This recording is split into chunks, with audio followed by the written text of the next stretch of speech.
Teal dear, feminists still don't understand feminism. Let's look at why. Greetings, fellow humans and other distinguished guests. And sarcastic commentators of the internet.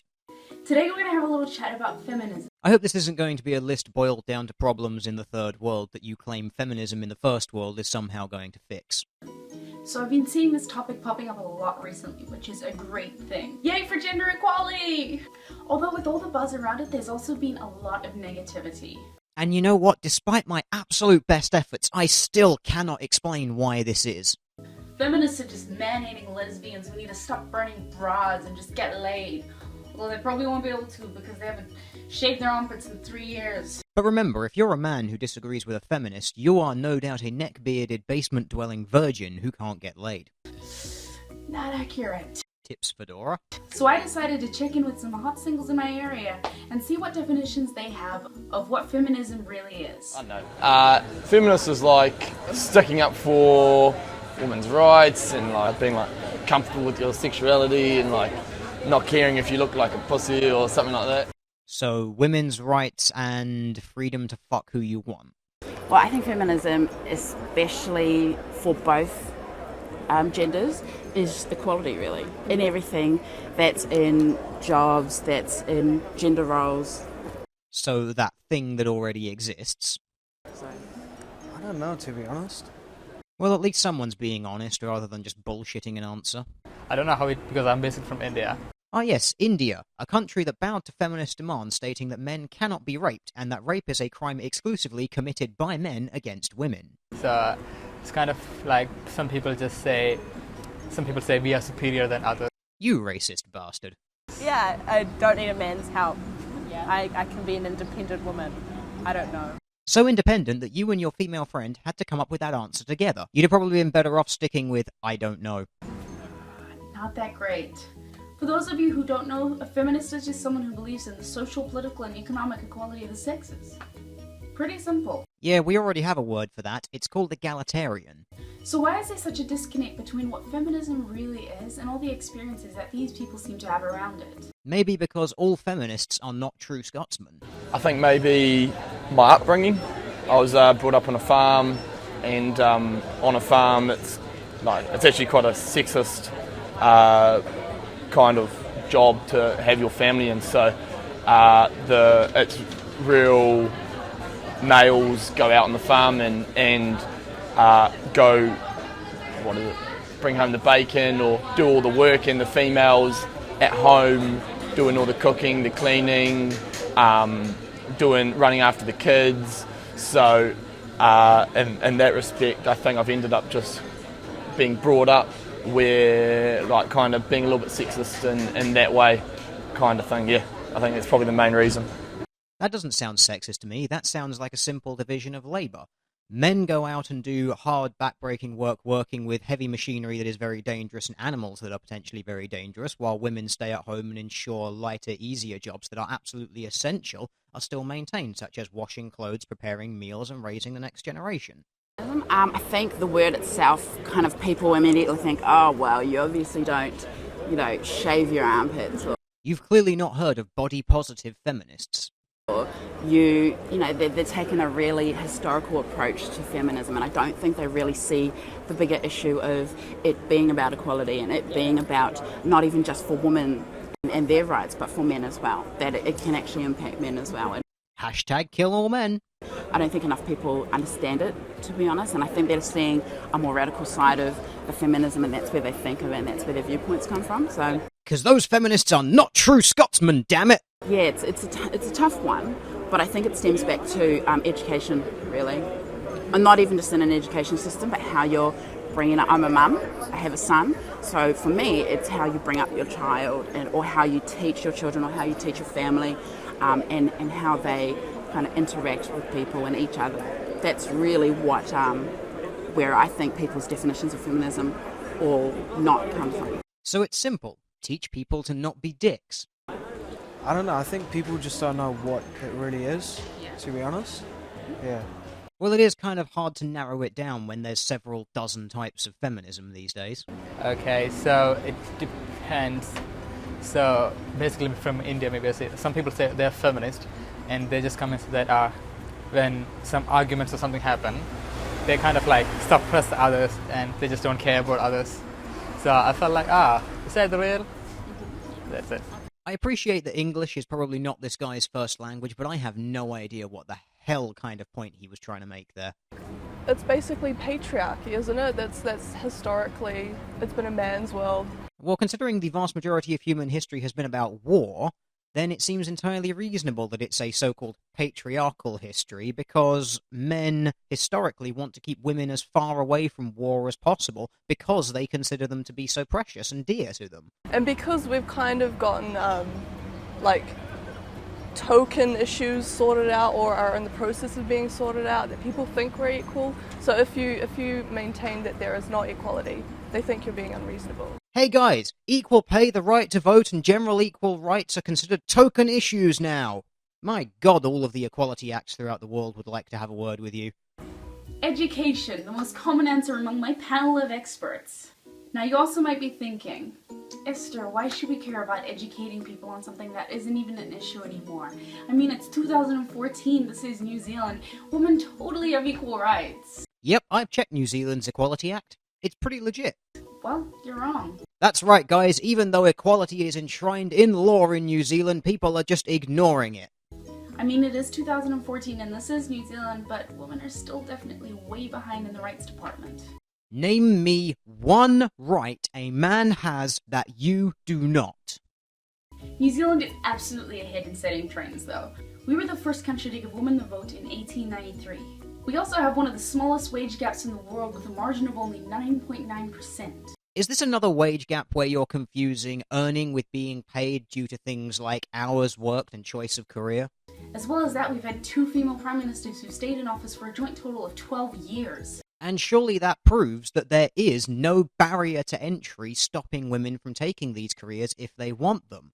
Gee, it's almost like the majority of women don't want to be Prime Minister. And before you go complaining that men are more likely to hold office positions than women when it comes to government, need I remind you that women are statistically far more likely to vote than men, meaning it is women putting those men into positions of power.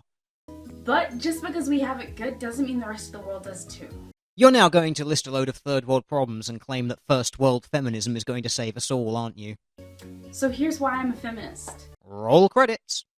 Because more than 125 million girls and women alive today have been victims of female genital mutilation in the 29 countries in Africa and the Middle East where it occurs most often. This is a third world issue and does not and will never affect you. However, it's nice to note that in the first world country in which you live, male genital mutilation is still permitted. Because every year, 15 million girls are married before their 18th birthday. This is a third world issue and does not and will never affect you. Because in Saudi Arabia and Vatican City, women still don't have the right to vote. This is a third world issue and does not and will never affect you. And while we're talking about people who do and do not have the right to vote in Vatican City, first of all, you have to remember that it is a city governed entirely by the rules of Catholicism, and secondly, you should probably note that actually only cardinals of the church are allowed to vote. So actually, a lot of men in Vatican City can't vote either. Because in Yemen, a woman is considered to be only half a witness. And that is an issue for the Sharia law which governs the country, not feminism. Because in Ecuador, abortions have long been outlawed for everyone but idiots and the demented. And what are you, as a first world feminist, planning to do about the internal politics of yet another third world country? Because in Saudi Arabia, women still can't drive. Because in Yemen, women can't leave the house without their husband's permission. Because in Saudi Arabia and Morocco, female rape victims can be charged with crimes for failing to leave the house without a male companion. You know, I'm starting to think that this is actually more like feminism against Islam. Because 1 in every 6 women and 1 in 33 men will be victims of sexual assault in their lifetime. I think once again, it's very important that we watch this clip from the very famous academic feminist author, Christina Hoff Sommers. Next myth. 1 in 5 college women will be sexually assaulted. Now, this incendiary figure is everywhere in the media today. The 1 in 5 figure is based on a survey called the Campus Sexual Assault Study. But 2 prominent criminologists have noted fatal flaws. It had a very low response rate, a non-representative sample of respondents, and an overly broad definition of what counts as assault. I mean, it included such things as attempted forced kissing or intimate encounters while intoxicated. Now, defenders of the 1 in 5 figure will reply that the finding has been replicated by other studies, but these studies suffer from the same sorts of flaws. Now, the best study that we have on sexual assault on campus suggests the figures are closer to 1 in 40, not 1 in 4. 1 in 40 is still bad, but apparently not bad enough for the activists. Because 80% of all refugees and displaced people are women. And this can be very easily explained. Women and children flee the countries where the wars happen, the men stay and fight. In fact, here's a nice little example. You remember several weeks ago when those children were abducted by Boko Haram, the whole Bring Back Our Girls campaign? Did you know that there was an equal number of boys involved in that? Do you know what happened? They were executed immediately just for being male. Because women account for 70% of the population living in absolute poverty. And this figure comes from a 1995 study that is completely inconclusive because they give absolutely no indication at all as to how they came to that figure. It is quite literally a fact that was pulled out of someone's arse. Because women make up more than 50% of the global population, but fill less than 20% of all parliamentary seats. Because representation is important. Once again, it's almost like those are jobs that women just don't want. And given that we live in a democratic society where more women than men vote, it actually seems to be pretty clear to me that women want men to be in those positions of power. So even if you don't like the word feminist, I think we can all agree there's still a lot of work that needs to be done in the way of gender equality. In third world countries, yes, but not the first world. Now, what would it be like to live in a society where gender equality is a real thing and every single member of society feels valued? I suggest you maybe stop reading Tumblr, go outside and take a walk down the street and realise that that is where you already are. I don't know, I feel very hesitant, like recommending a plan of action to a people that I have no concept of. Like, I think you need to tackle the things at home first. Example. Like, we should show how we, like New Zealand people, how we are allowed to do whatever men are. No one's stopping you from trying. And so they would know that we have equal rights. You already do. And not see that they're on ahead of us, on top of us. Oh, I wouldn't mind being on top of you. Once again, education and being an example. We get to show the world that gender equality isn't going to bring about the apocalypse, I think. Well, not so much the apocalypse, but just the gradual erosion of civilization as you slowly alienate half of the population from your cause. So how do we educate the masses when we're not in positions of power or overseas? Well, before we can even think about doing that, we need to educate ourselves. Look it up, Google gender equality issues, and read what's out there. I've also included a bunch of links in the description of this video that you can read. This is another case of feminists simply telling you need to educate yourself, which basically translates to go away and only come back when you agree with me.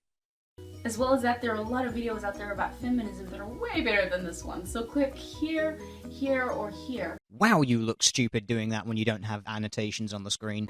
And let Lacey Green, Emma Watson, and Chimamanda Adichie educate you. You mean all of those other people whose arguments can also be completely destroyed with 5 minutes of Googling? Then we get to start in our own backyard, by engaging in intellectual conversations with our friends and family about things that really matter. And then we let the butterfly effect work its magic. I like how you seem to make the assumption that only once people have watched all of these other feminist videos and agreed with them that that's when the intellectual conversation begins. It's almost like you're implying that people who have an opposing view aren't intellectuals. But let me guess, those feminist academics out there would call them the pseudo-intellectuals, which is their biggest insult that they can possibly throw at someone these days, it would seem. So if you're still watching this and you haven't dozed off... What? Sorry? Here's your homework. But I don't want to go to school today, Mom. This week I want you to go and talk to at least 3 people about gender equality and why it matters. Thanks for watching, guys. Peace out. Or I could just make this video and then leave my comments section open so we can all have a massive conversation about it. How about that?